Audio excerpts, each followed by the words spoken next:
Ice cream की खेती। बहुत समय पहले की बात है। एक छोटे से गांव में एक बूढ़ा किसान रहता था। उसका नाम था चाचा मुरली।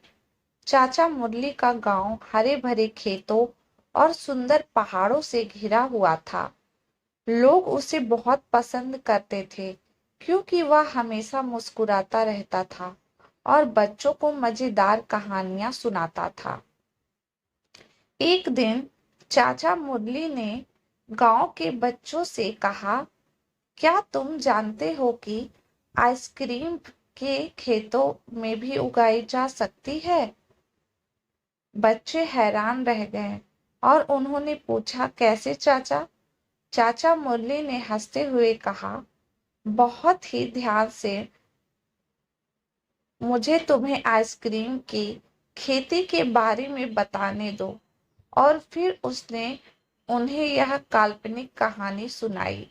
बहुत साल पहले इस गांव के पहाड़ों पर एक जादुई जगह थी जिसे आइसक्रीम वैली कहा जाता था। इस जगह पर मौसम हमेशा ठंडा रहता था और वहां के पेड़ों से तरह तरह के आइसक्रीम के फल निकलते थे। कुछ पेड़ों पर वनीला आइसक्रीम के फल होते, कुछ पर चॉकलेट और कुछ पर स्ट्रॉबेरी। वहां के खेतों में आइसक्रीम के पौधे उगते थे जिनमें से विभिन्न स्वादों के आइसक्रीम स्कूप निकलते थे। हर साल गांव के लोग आइसक्रीम वैली में जाते और अपनी पसंदीदा आइसक्रीम चुनते। बच्चे खुशी से भागते और हर पेड़ से अलग-अलग स्वाद की आइसक्रीम खाते।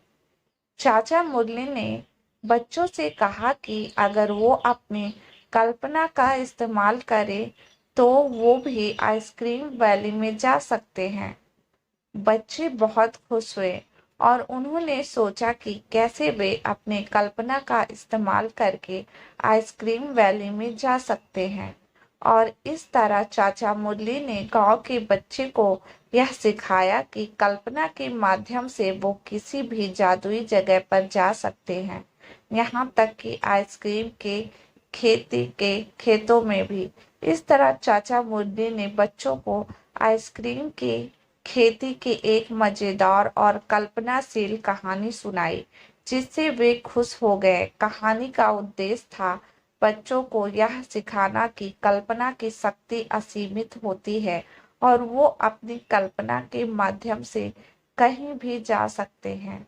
यदि आपको ये स्टोरी पसंद आई हो तो प्लीज़ चैनल को लाइक शेयर और सब्सक्राइब जरूर करें।